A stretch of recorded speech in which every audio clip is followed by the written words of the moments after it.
Hey, John here again. Here's the second installment of how to level up your picking.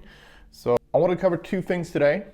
The first thing has to do with the left hand and how to approach that. And then the second thing is another way, one of my favorite ways to practice that will promote hand synchronization more than if you just play any old way. So let's get started. So the first thing has to do with the left hand, and my approach for the left hand is that I only have as many fingers down as I need to. So if I'm playing one note at a time, that's generally what I'm gonna have down on the fretboard. So the only exception for this would be obviously if I need to play pull-offs, because then I will need at least a finger that I'm gonna pull off to. But even there, I tried to keep it. I tried to avoid having, all fingers down, because if you just try this small experiment, try playing 5, 6, 8 on the G string. Just go back and forth like this. Now try doing the same thing, but you put this third finger down on the 7th fret of the B string, so you keep this fretted the whole time. If you like most people, that version is probably way harder to do. And that's the thing that I don't like about keeping the fingers down. That's one of the things. The other thing is that when it comes to picking, it's very hard to get this one-to-one relationship. And what I mean by that is that if I pick this, I basically have 6 attacks. 1, 2, 3, 4, 5, 6, 7 with the last one when we restart the loop. 7 attacks in the right hand, 1, 2, 3, 4, 5, 6, 7. In the left hand, if I do it the way that I do it, I will also have 7 attacks. I would have 1, 2, 3, 4, 5, 6, 7. But a lot of people tend to do this. So basically they get the attacks on the way up, meaning from left to right on a string. But then they tend to keep these fingers down because they've learned somewhere that it's very efficient to do that. But what you gain in efficiency, you lose a lot of flexibility, and also you lose a lot of synchronization, in my opinion. So, and why that is, because it becomes kind of a bit off kilter for your brain. Because if you look at this going up, no problem. One pick note, one attack, so to speak, in the left hand. But when you go back, you're gonna lift fingers. So you've already played the pinky, but when you play the third finger, that's already fretted. So you have to lift the pinky to get this note to sound, and then you have to lift this finger to get this note to sound, and then you have to lift this finger to get this note to sound. So one, there's no attack, you're just lifting fingers, and two, you're moving a finger that's not going to sound, and it becomes very confusing for the brain. And I also think that's why a lot of people have trouble with legato, especially pull-offs, because it's kind of the same deal. You move this finger to get this finger to sound, so you're sort of always one finger behind. But the point of this lesson is not legato, so we're just going to keep it to the picking thing. But it's the same sort of principle. So what I do instead, I try to really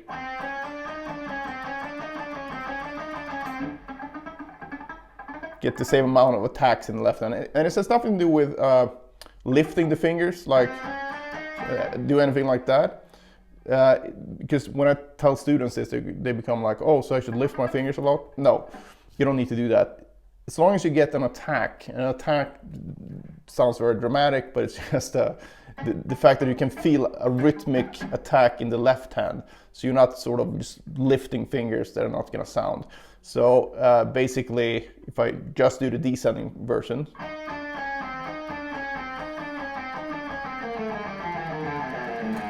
it's just easier to synchronize that. And whatever you might lose in speed, I think you'll gain in clarity and also in overall playing ability. Another reason here is that If you want to move around the fretboard, you know, play something like the Yngwie type, that's very hard to do if you're gonna keep this finger anchored and you have to try to move the finger up like that. It's very hard to do, and it's not needed at all. So I really believe that this is the way to go when it comes to the left hand for most of the stuff that you're playing. So if you have trouble with this, just give it a go, because I think it can really help your playing. Second thing I want to cover is accents. There's many ways to do accents, but the way we're going to show it today is just one of the ways that I tend to use them. What I mean by an accent is basically, if I play, again, we'll take this very easy thing to understand, right? And normally people would accent only the first note. They would go, right? And that's fine, but if you listen to people who play fast lines, but it's kind of blurry, and they worked a lot with a metronome, the first note tends to work anyway, because they're so used to nailing that first note, so the other notes can be totally out of sync, but they always tend to get this going, right? So we want to carry that effect over to all the other fingers as well, all the other notes. And the way that I tend to organize this is in terms of the subdivision. And if you don't know what subdivisions are, so basically how many notes you play per beat. So quarter notes would be 1 note per beat, so pop, pop, pop, pop. Eighth notes would be 2 notes per beat, 1 and 2 and 3 and 4, and triplets, 3 note, 1 and a 2 and a 3 and a 4. 16th notes, 1E and a 2E and a 3 and so on. So if I play this with 16th notes, I want to work on doing this throughout whatever phrase I'm playing. So actually, just keep it to this one again, but we're gonna move it up and down like this. So we're gonna start here.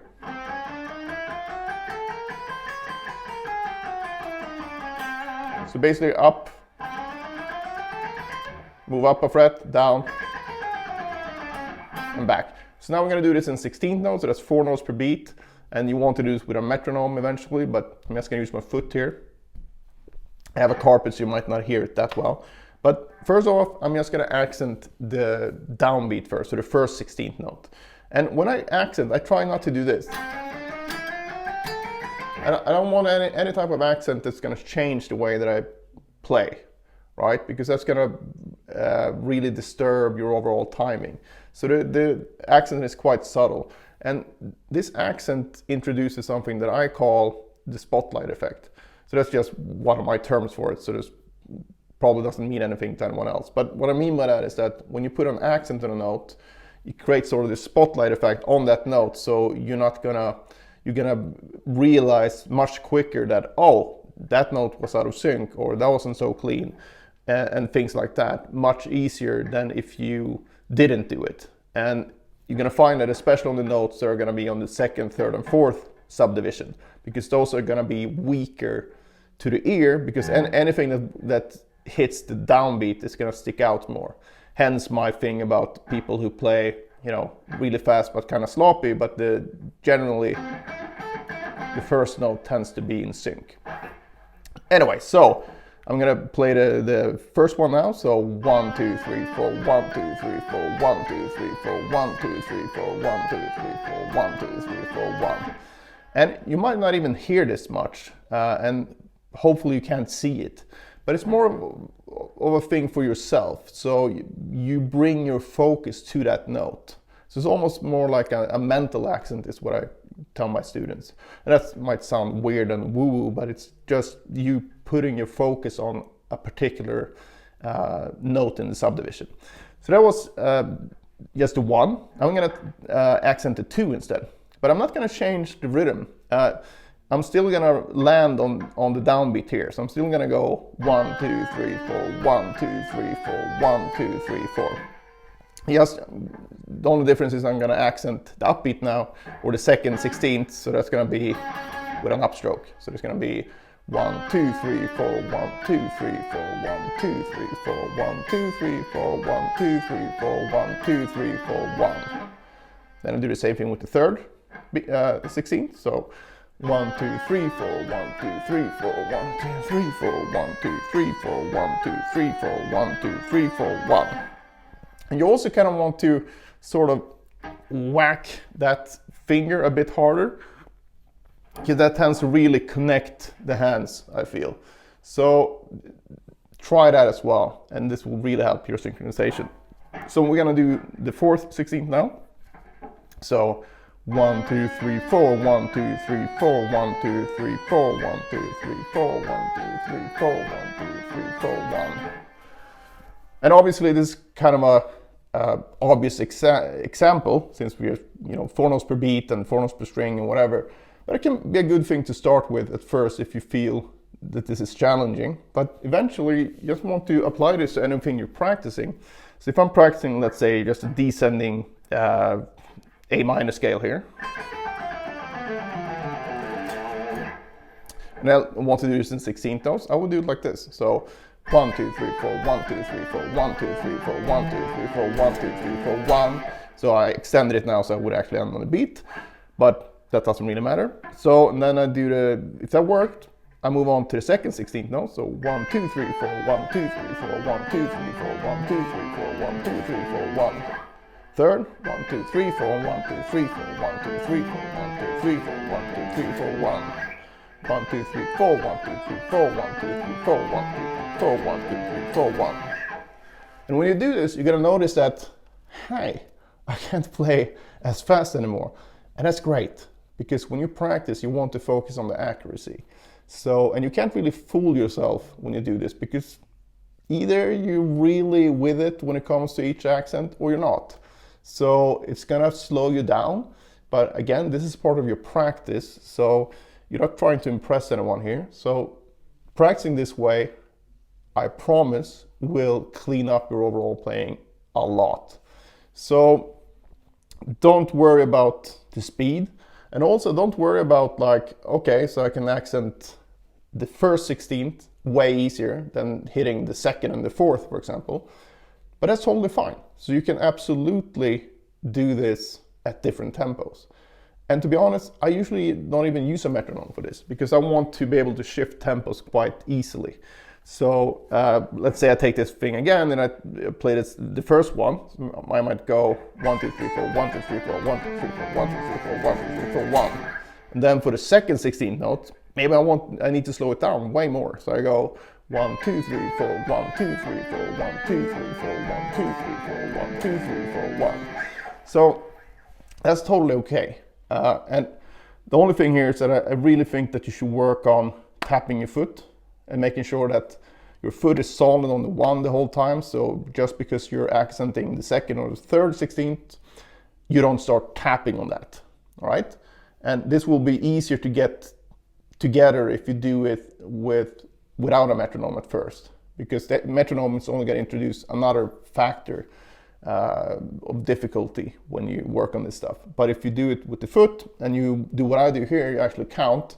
It's not a bit dorky when you do it, but it's well worth it, because then you really know what you're doing. So again, if you want to do it, your foot should be on 1 the whole time. So you just count 1, 2, 3, 4, 1, 2, 3, 4, 1, 2, 3, 4, and then you go through and accent all the notes. And if you do this with 16 note triplets, it would be 6 notes per beat. Well, then you have more accents to do. I like to do this most often with things that I'm trying to learn that are musical, so like longer phrases in a solo or something like that. And then I can play through the entire thing, accent whatever I'm accenting, and go through it like that. And then maybe move everything up a half step, and all kinds of different practice strategies here. But I like this one because you don't have to have this short loop of notes to work on something. You can actually work on a longer section and still get a lot out of it by focusing on these accents.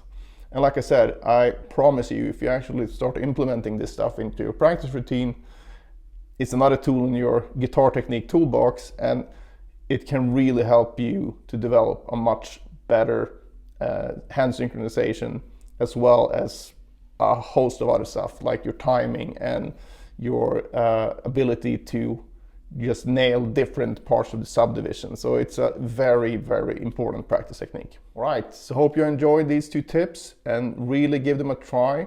And as always, it will take a few days before you notice any real difference.